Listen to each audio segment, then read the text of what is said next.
A very good afternoon to you. We sure hope you're having yourself a lovely day so far. Welcome to KBC Channel 1 Lunchtime News. My name is Betty Kiptum. Lensa Odingo is my sign language interpreter, my colleague on the sign language interpretation. Let's start with an update on matters the flood situation in the country. And the government says 29 more people have died from floods and landslides, raising the death toll to 285 in the country. Devolution Cabinet Secretary Eugene Wamalwa at the same time says at least 810,000 people have been affected by the heavy rains.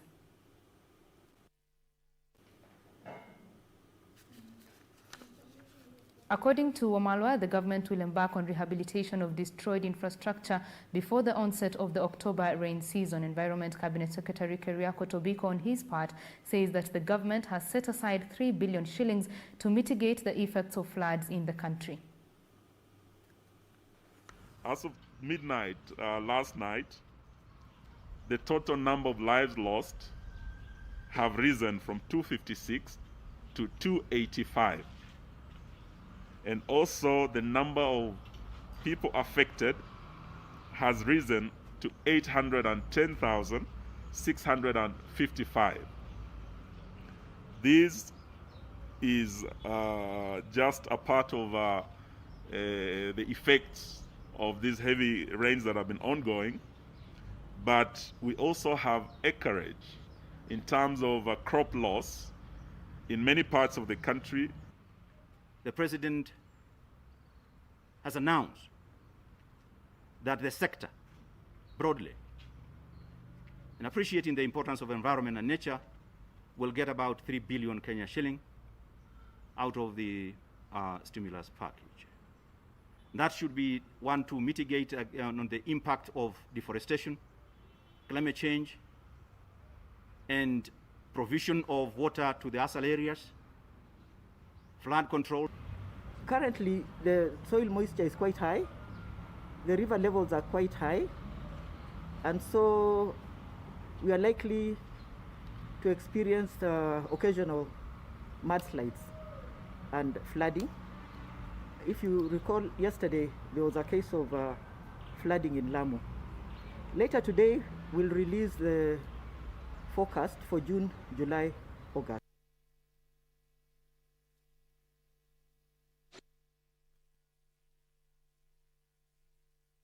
Now, Tana River Governor Dado Godana is blaming the national government for the slow response in mitigating the effects of floods. Godana claims it took the government too long to step in and help the floods victims of the TANA Delta, with aid coming when it was too late and yet too little.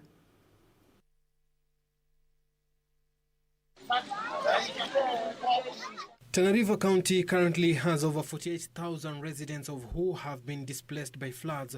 Speaking during a tour of some of the affected villages in Tana North and Tana Delta in Kipini area, Governor Dado Godana said the response to floods by the national government has been wanting.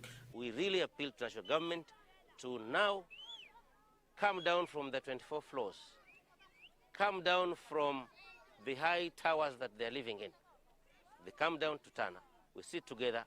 We find solution to these disasters. Godana said flood victims require a long-term solution, which is in line with the cluster program he initiated that falls within the urbanization agenda of the national government. It is taking them ages to get 4 billion for the deployment of basic infrastructure towards the implementation of the village cluster program.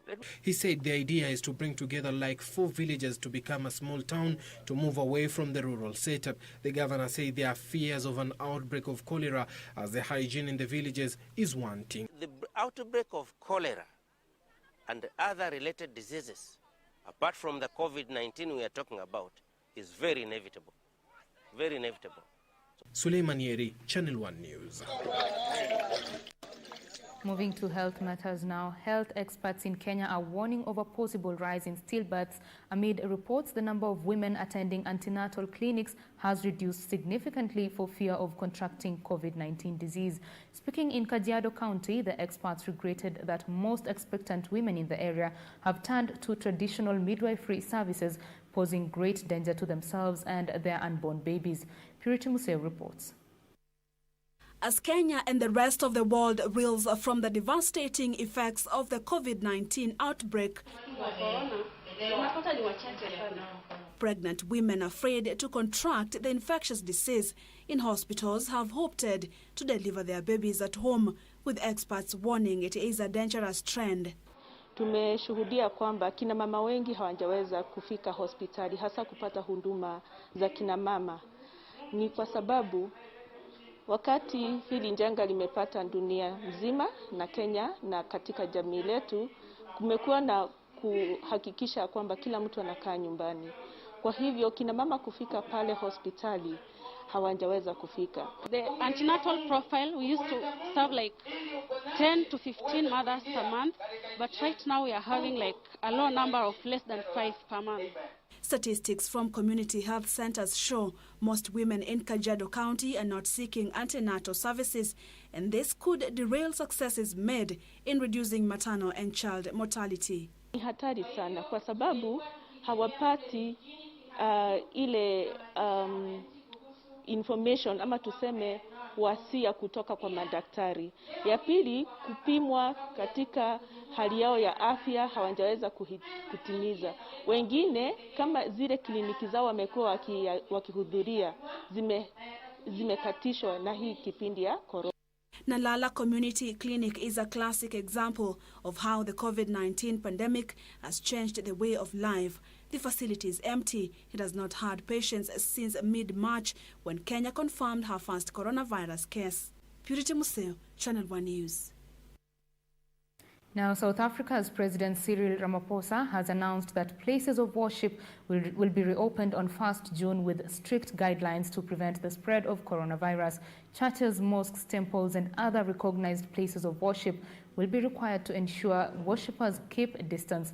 The country has so far recorded 24,264 cases of coronavirus. Only 50 or less people will be allowed to attend worship, depending on the size of the worship place in South Africa, as President Cyril Ramaphosa announced a reopening of places of worship beginning June 1st. All worshippers will also be required to wear masks and sanitize. President Ramaphosa announced this as he acknowledged the roles religious leaders play in the community, including counseling and prayers. The call by religious leaders for a day of prayer as the country unites against the coronavirus pandemic. And secondly, the decisions of the National Coronavirus Command Council on proposals made by religious leaders on the gradual resumption of certain religious activities. South Africa has so far recorded 24,264 cases of coronavirus. Elsewhere, Nigeria will continue with the planned clinical trials on malaria drug hydroxychloroquine on COVID-19 patients, even after the World Health Organization halted a similar effort due to safety fears. For example, chloroquine or hydroxychloroquine happens to have worked, then we know that we can use chloroquine. Meanwhile, the brother of Senegal's president has announced that he has tested positive for coronavirus. Alioso, who is also a mayor, said he was being treated at Dalal Diam Hospital in the capital, Dakar. His wife also tested positive for the virus and was being treated at the same hospital. The COVID-19 pandemic has reached a milestone in Africa with more than 100,000 cases confirmed. The virus has now spread to every country in the continent since the first case was confirmed in the region 14 weeks ago. While Latin America has become the center of the global pandemic, the head of the Pan American Health Organization warns the region now has more daily reported cases of COVID-19 than Europe and the US. The numbers in Venezuela are almost certainly much higher than reported. The US is nearing 100,000 lives lost as a result of the pandemic. Nearly 5.6 million cases and more than 350,000 deaths have been confirmed around the world, according to Johns Hopkins University. Purity Museo, Channel 1 News. Back in Kenya, police in Eldoret, Uasin Gishu County have warned those flouting government guidelines put in place to prevent the spread of the novel coronavirus, that the full force of the law will be meted on them. Uasin Gishu Deputy Police Commander Zacchaeus Ngeno noted that a section of residents of Uasin Gishu County are not observing social distancing and wearing of face masks. Ngeno said those found breaking the rules will be arrested and taken to isolation centers, as it has been the norm. Uasin Gishu County has 5 confirmed cases of coronavirus.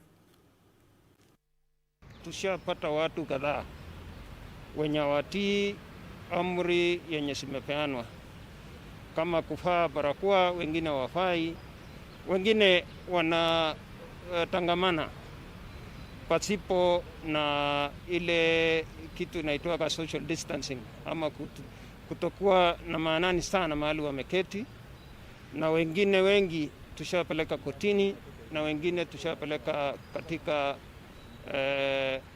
quarantine center. Hata county government of Uasin Gishu walipopeana hizo amri, hakuna mtu ashalegeza, na tulegezi kwa sababu janga la corona bado ni tisho kwa binadamu ama kwa wananchi wote, bila kujali umri ama kazi yenye mtu anafanya. Now, thousands of people in various parts of the country are facing a humanitarian crisis following the flood situation that has left a trail of destruction across the country. The flooding, which has been attributed to surging water levels in lakes and rivers following the heavy rains, has led to the displacement of people and scores dead, even as the weatherman warned of continued downpour until June. Affected residents who are living under deplorable conditions are now in dire need of food and non-food items. We met Grace Lekupe, a resident of Ngambo location, Baringo South, preparing some meal for her family.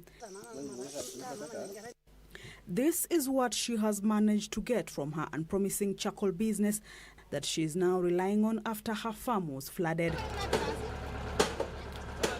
She's among the more than 600 people who were recently displaced by flood waters here. Watoto nilihamisha, nikachukua marigat. Nikaacha watoto wawili tu ya kukaa na mimi hapa hivi. Juu mimi ni mama mwenye sina bwana. Bwana yangu aliaga 2014. Sasa ni mimi peke yangu na watoto wangu. Mimi ni mama wa watoto 9. And as the rains subside, Lekupe has decided to move back to her house that a few days ago was a pool of water. Lake Baringo inakuja, Rifa Ferekera inakuja, imetusumbua sisi wote. Saizi sijui mahali watu wengine wanaishi. Kwa hivyo mimi natetea Ngambo location na sisi wote wa serikali yetu mtusaidie. She's still coming to terms with the damage the raging waters caused her, but as they are grateful for today's meal, the next day is uncertain. Maisha ni ngumu sana. Juzi tumepata mchele, tukachukua nusu kilo kila mtu. Nusu kilo ni kukula saa hiyo, sio siku. Ni saa hiyo tu naweka sufuria inaishia hapo. Na haitoshi watoto. Her neighbor Edward Tamar says residents in the location are in dire situation, pleading for both food and non-food items. Hapa imekuwa too much because of this flooding. Kila mahali ni wet. Wild animals, aquatic animals like crocodiles, like snakes that live in the water, like hippos. Hippos wanakuja mpaka wanachanganyana na watu hapa. Sasa hii hatuna ng'ombe kwa hii area. Areas such as Ngambo, Sintana, Kiserian, Kokwa in Baringo South have been affected by floods following surging waters in Lake Baringo and nearby rivers. The situation is replicated in lakes Naivasha, Elementaita and Nakuru, which experts attribute the flooding to swelling volumes in the water bodies. Kamche Menza for Channel 1 News. That story by Kamche Menza brings us to our first break here on Channel 1 Lunchtime News. But don't go too far. We will be back with more news, including local, business and sports news. Stay with us.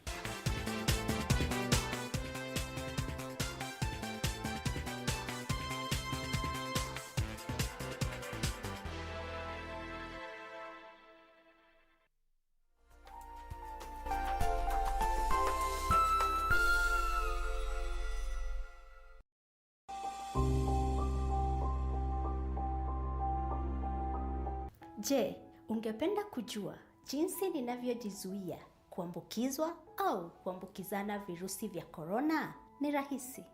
Mwanzo, ninaziendesha shughuli zangu zote za kikazi na hata za kibiashara kutoka papa hapa nyumbani kwangu. Baadaye, ninaitunza mwili wangu vyema kwa kuiweka katika hali iliyo sawa kupitia mazoezi ya mara kwa mara na pia lishe bora.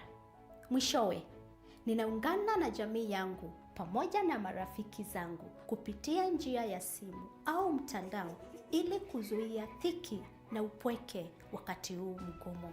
Kumbuka, haijalishi kama uko na virusi vya korona au la, salia nyumbani. Uokoe maisha.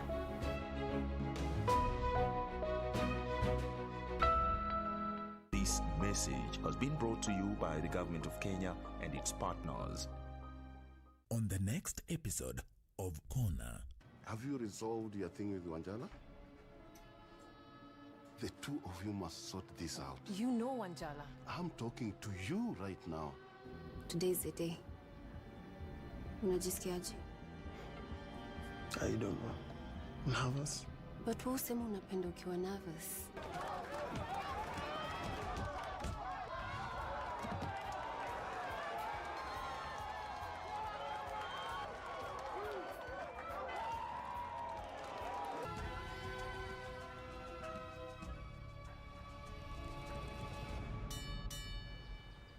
On the next episode of Elena's Ghost. You know what, Elena? Having you like this, so close to me, but still so far away from me, actually causes me a lot of pain. And what do you know about pain? You don't even have any feelings. That's what I thought. Andrea, you were just like Michael. You were both suffering for an impossible love. You just said it. It was an impossible love. I never had anything with him. You're gonna pay for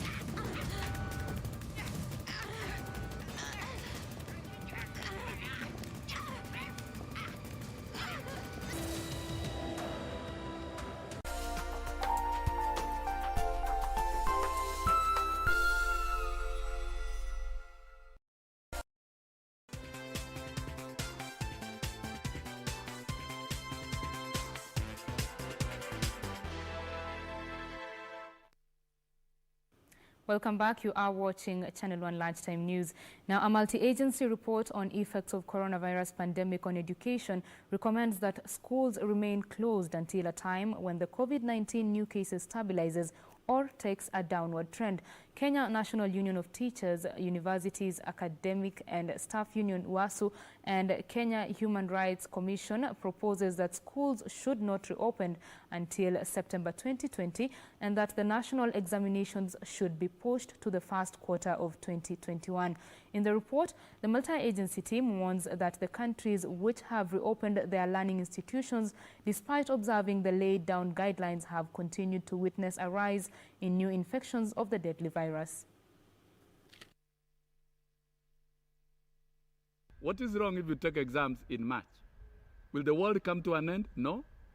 The university admission time will change. All other programs will change. And by the way, we are dealing with a connected chain from preschool to the universities. All of them are now at home. And when they resume, they will all resume almost at once and progress from where they left. So there are no losses. We have seen cases where even universities can be closed for 1 year. Some of us were affected. We were at home for 1 year. That did not stop us from graduating. We graduated. And now we are working. We are about to retire. But in the wake of this virus, there is nothing fundamentally wrong with rescheduling the calendar. So no, the calendar will not remain the same.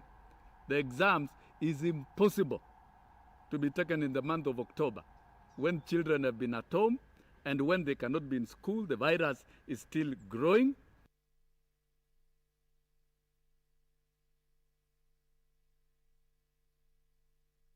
Now, the Coast Regional Commissioner John Elungata says anticipated reopening of the economy and the removal of a number of restrictions will be done in accordance with the public health guidelines. The Regional Commissioner said the national government is set to speed up the construction of a pedestrian bridge across the Likoni Channel that connects Mombasa Island to the mainland south as part of the new normal situation occasioned by the COVID-19 scourge. Mombasa County is among the counties that are under partial lockdown and cessation of movement. And after the president's speech that hinted easing of some of the restrictions and the reopening of the economy, preparations to embrace the new normal are underway. According to the Coast Regional Commissioner John Elungata, the national government will immediately commence the building of the Likoni pedestrian bridge across the Likoni crossing channel, which is expected to be completed under 6 months. Tunajua kwamba katika feri hatutatoka. Ile discipline ambayo ilirudi pale itabaki pale pale, lakini pia tunajenga daraja ambayo itakamilika kwa miezi 6 ijayo, inaitwa Likoni Pedestrian Bridge, ile ambayo itakuwa inafunguka meli ikipita na inafungwa wakati ambapo meli inaondoka. Na tunatarajia kwamba meli hiyo daraja itaweza kupunguza ule msongamano ulioko katika feri na pia kuhakikisha kwamba ile social distancing ambayo itatusaidia kupunguza makali ya ugonjwa huu hasa maambukizi yatapungua. Elungata noted that the public health restrictions will be upheld even as the country prepares to rebuild its economy. Uzito wa kuhakikisha kwamba maambukizi yanapungua utakuwa kwa yule mtu binafsi. Itakuwa ni juu yako kuhakikisha kwamba uko responsible kwa wale ambao unafanya kazi nao na pia kwa wale ambao unaishi nao. Kwa hivyo haitakuwa tena ni mambo ya serikali kukufuata na kukuuliza imekuaje, mbona hujavaa barakoa, ni juu yako. He reiterated that the public service vehicles will resume, but still under the same regulations of social distancing and wearing of masks in public. Kwa hivyo tutarajii kuona kwamba kuna matatu imejaza watu kupindukia, ati basi imejaza watu kupindukia, ati watu wameshuka kuvuka roadblock ya polisi ili waende waingie tena katika hiyo basi iliyojaa. Hatutarajii kuona mambo kama hayo. Tutarajia kuona a very new normal kulingana na vile tumefundishwa tangu tupatwe na gonjwa hili. This as the tourism sector stakeholders urged to prepare their facilities to the required standards. Basi hii pia ningetaka kuwaomba sasa wenye mahoteli, kwa sababu wamekuwa na muda wa kuzirekebisha, waanze kuziandaa kupokea wageni wakati ambapo kulegezwa kwa haya makataa yatafikiwa. Tunaona kwamba kama vile rais alivyosema, hatuwezi kukaa katika kujifungia hii lockdown kwa siku zote. Elungata warned that the public health regulations will not be neglected even after the restrictions are lifted. Watu lazima wafanye kazi, unajua kazi lazima tutafanya, lakini jinsi ya kufanya kazi hiyo itakuwa tofauti, kwa sababu unajua sasa mambo ya kurundikana katika sehemu moja kufanya kazi, hiyo ni kitu ambacho tutajizuia nacho. Pia tutavaa barakoa kila wakati ambapo tutakuwa katika sehemu za umma. Pia tutahakikisha kwamba ukienda katika sehemu ya burudani kuna ile social distancing ambayo utatimiza. For Channel 1 Lunchtime News from Mombasa County, I am Anburu. And WAJIR County Commissioner Jacob Narengo is challenging locals to be peace ambassadors and help government develop the region. Narengo said constant attacks on key government installations by Al-Shabaab militia was threatening to derail any meaningful development in the area, and the locals must play a leading role to guard such investments by providing information of imminent attacks to the government if they want to attract even more. Narengo said unless the locals work with the government by providing critical information on threats to peace, no development would be realized in the region. Our security is conducive for any socio-economic activity to thrive. And then on the side of 190, it's also incumbent upon 190 to make sure that we coexist peacefully. So kama hatutakaa na amani baina jamii zote, hii program haitafaulu. King at a meeting attended by the various heads of government departments in the area, including county officers and local investors, Narengo said the coronavirus pandemic has largely disrupted the economic activity in the region, and the government has already put in place various intervention mechanisms to absorb the pandemic shocks. This economic stimulus to thrive and be of benefit to the people of Wajir. One, we must look at the security component. Anasema kwa Waswahili usema mahali kuna amani maendeleo inapatikana. He said going forward the government was keen to end duplication of projects as both the national and the county administration are working for the common good of the local residents, and called on young people in the area to take advantage of the stimulus package put in place by the government and enlist for the manual jobs to benefit from the fund. For Channel 1 News, I'm Ben Troinjue. And residents of Huruma Estate, Eldoret, Uasin Gishu County, are calling on the government to stem the rampant grabbing of public land in the area.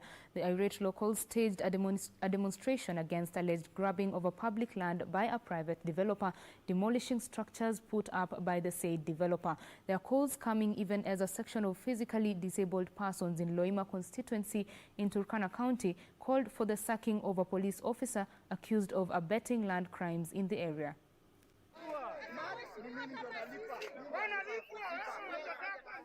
Residents of Huruma Estate, Eldoret, Uasin Gishu County, say this parcel of land was originally meant for the construction of a market.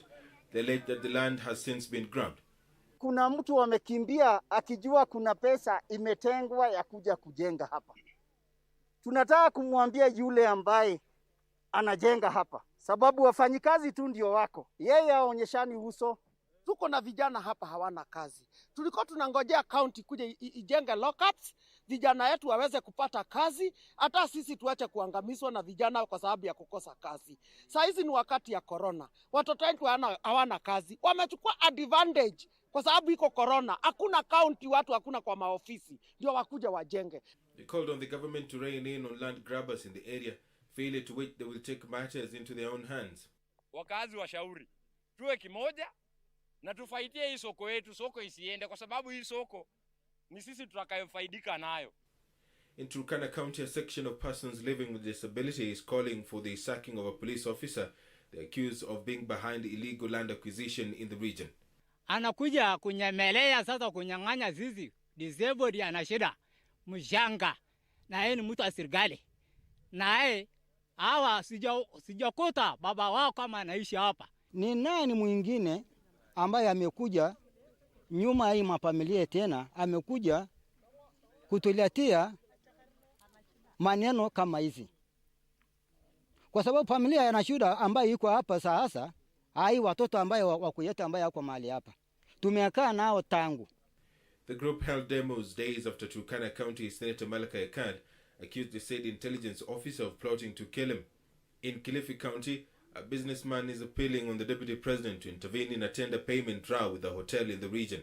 Wale wahusika wake haswa yule ambaye niliambiwa anahusika na malipo ambaye anaitwa Faridi, nimekuwa nikiwasiliana naye kwa simu, lakini baada ya kujua kwamba mimi nafuata kulipwa ile deni, hachukui simu zangu na hajibu message zangu, na deni yangu inajulikana, manake nilikuwa nikipeleka statement huko. James Mushemi Munene says he is yet to be paid 2 years after delivering the said construction materials.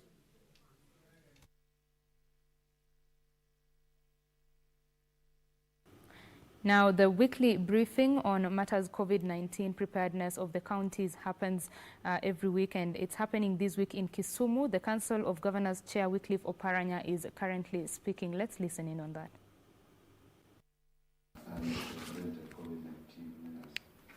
How do you intend to bridge the budget? And how do you also intend to work with the national government to cushion the wananchi against the possible effect of inflation which is likely to come as a result of the COVID-19 effect? Two, on the issue about testing, I think last week, Professor Nyang'nyong'o pronounced himself on this matter, saying that counties lack the capacity to do mass testing because the government has not provided them. And you have also mentioned that there is limitation to this effect. So are you trying to push them to embark on mass testing? And how will they prepare to deal with the cases that will come as a result? Do we have enough facilities to contain or to house those who will be affected? Then lastly, you are also the chairman of the Lake Region Economic Law. And since you were allocated the responsibility as the Council of Governors Chair, there's been a lot of quiet activities at the Lake Region Economic Law. I don't know what plans are actually in the offing to make sure that the blocks planned activities actually take root, especially when the planned regional bank, which is actually supposed to be taken off, including other activities which were planned for this region, or whether COVID-19 has actually managed to even scuttle your unity as the Lake Region Economic Bloc, and so you are working on starting projects. Thank you very much. Okay. Thank you, Kepa, for those very important questions. The first question about deficit at the county level. Actually, in counties, we are not supposed to have deficit financing. So our budget always balances. The only thing we do is to postpone that particular budget item if we do environment. So if I was supposed to do a road, I postponed it to the next financial year. And I'm able to look for money elsewhere to make sure that that particular road is undertaken the following financial year. So there is no deficit financing. The only thing we do is to postpone that particular budget item to the next following financial year. On the issue of testing, I've clearly said that counties do not have capacity to do mass testing. And in any case,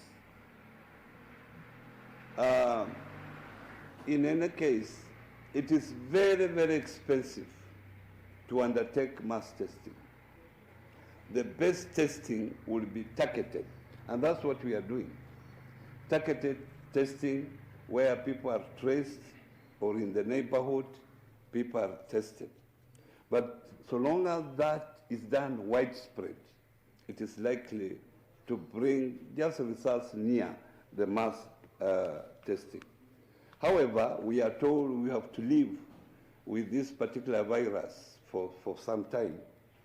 Maybe as we build capacities at the county level, then more people will be tested. But at the moment, I can tell you counties have no capacity to undertake this particular exercise without the support of the national government.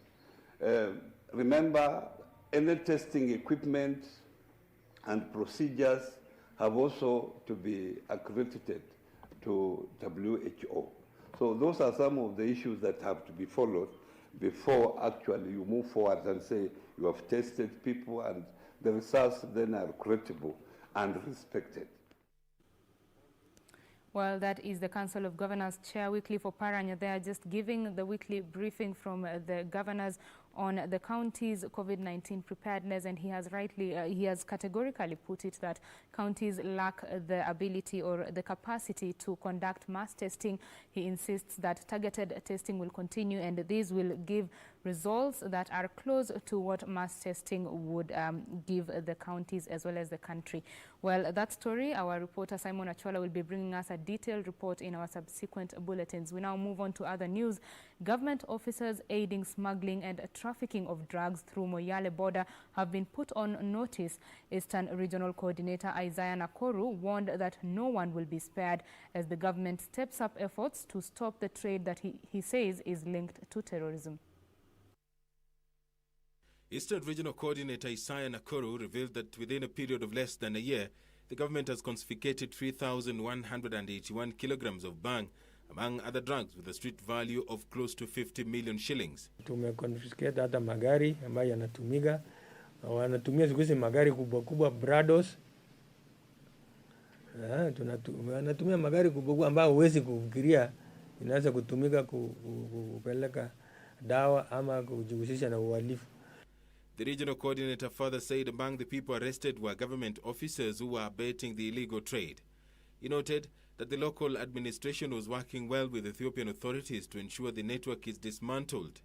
Kuna ushano. There is a direct correlation between the drugs and terrorism. Nakuru, in the meantime, said security personnel and health workers in the region are on high alert in a bid to secure all the 47 entry points to ensure those entering the region are coronavirus-free.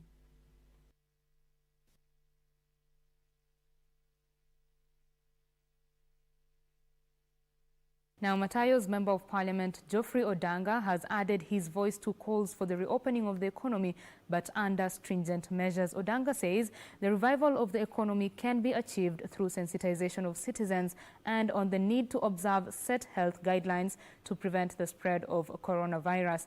The legislator, who made the remarks in his constituency while distributing face masks and hand sanitizers to residents in Buamani, also called for tightening of porous borders to prevent imported COVID-19 cases.